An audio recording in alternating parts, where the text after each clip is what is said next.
Hello and welcome to YK Computer.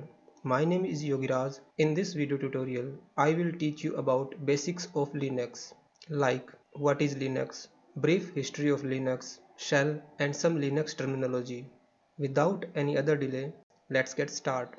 First, starting with brief history. In April 1991, Linus Torvald, a 21-year-old student at the University of Helsinki, Finland, started working on some simple ideas for an operating system which will work in Intel 386 architecture. In 1991, Torvald started working to make a Unix kernel to run on an Intel 386 architecture, and finally on 26th August 1991 he announced Minix, and in September he has a basic design of kernel 0.01 is called Linux. Linux 1.0 was introduced in 1994 and 2.2 was introduced in 1999.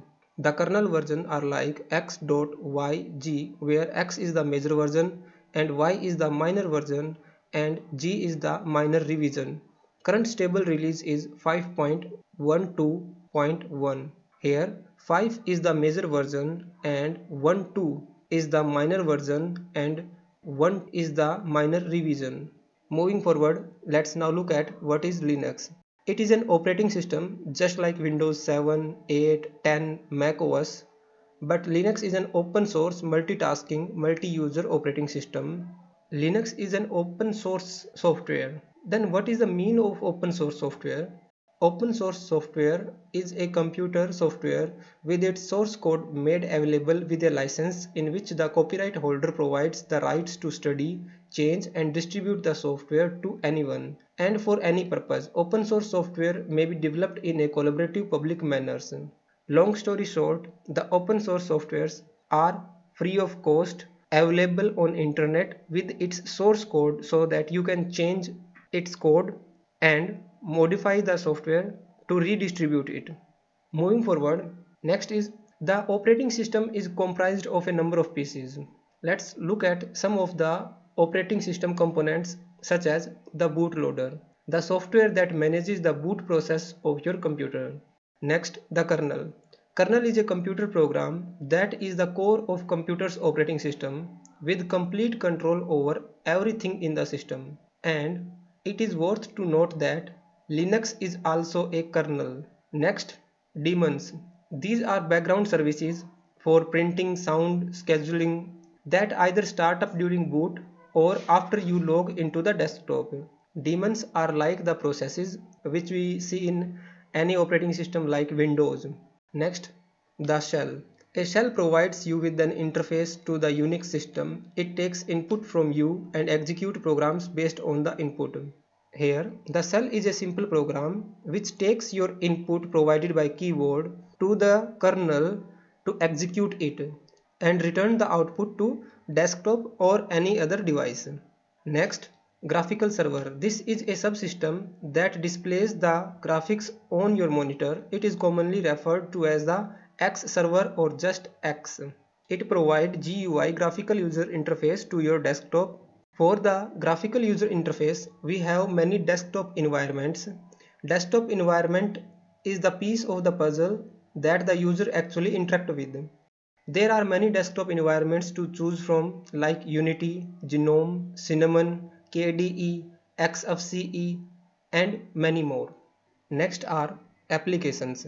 Desktop environment do not offer the full array of apps just like Windows and Mac. Linux offers thousands of high quality software titles that can be easily found and installed from the software centers. Many Linux distributions do not have software centers. Then we use the repository database to download these software and install them. In previous video tutorial we used the same method to install the applications in our Linux machine. If you want to check out that method, the link is in video description. Moving forward, let's check why we use Linux. First of all, Linux is free, means Linux is available with zero licensing fees. You do not have to pay any activation charges for your Linux distribution. Performance and stability is better than Windows platform as Linux can run on old hardware as well as the latest hardware. It is less prone to viruses and malwares. The freedom to run the program for any purpose. the freedom to redistribute copies of your modified versions to others. These are the points which make the Linux way more useful than Windows. Moving forward, let's look at some Linux distributions. Linux has a number of different versions of the suite. From new user to hardcore users, you will find a flavor of Linux to match your needs. These versions are called distributions. There are thousands of Linux distributions available on internet for free of cost to download and use. Most of popular Linux distributions for home users are like Ubuntu Linux, Linux Mint, Arch Linux, Deepin, Fedora, Debian, OpenSUSE. And for pen testing and hacking, some of available Linux distributions are Kali Linux, Backbox Linux, Parrot Linux, Black Arch Linux, and Garuda Linux. Moving forward, there are Linux distributions for the server. Some of the server distributions are free, such as Ubuntu Server and CentOS, and some of associated price, such as Red Hat Enterprise Linux RHEL and SUSE Enterprise Linux. Now the question is, if Linux is free, then why there is a price for Linux distribution for server? Actually, servers are used at organizations and companies. These companies pay for up-to-date security and support and their organization specific components that are added in that software, like monitoring softwares and hosting and scaling the services provided by the organization. Some of the Linux server distributions are Red Hat Enterprise Linux, Ubuntu Server, CentOS, SUSE Enterprise Linux Server. Next, moving forward, what is GNU? GNU.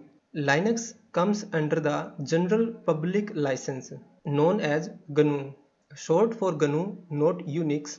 GNU is a free software project to provide a distribution replacement for Unix. GNU was first announced by Richard Stallman on September 27, 1983 and later published in the March 1985 issue of Dr. Dobbs Journal. The aim of GNU is to give all computer users the freedom of copying, developing, distributing, modifying, and studying software with the understanding and its redistributions cannot be limited. The goal of the project was achieved in 1992 when Linux was released under the GNU General Public License. Okay, moving forward, let's head to our Linux machine. Here I am using Kali Linux. Now you know that what is Linux shell. It is a program that takes commands from keyboard and send it to the operating system. To launch the shell, we use a program, terminal or console. Okay, let's start by opening a terminal window. Let me zoom it up so you can see it clearly. Here you can see that a line is already available, which is root at kali colon till symbol and hash. Now what it is mean? First of all, it's a bash shell. Bash means born again shell.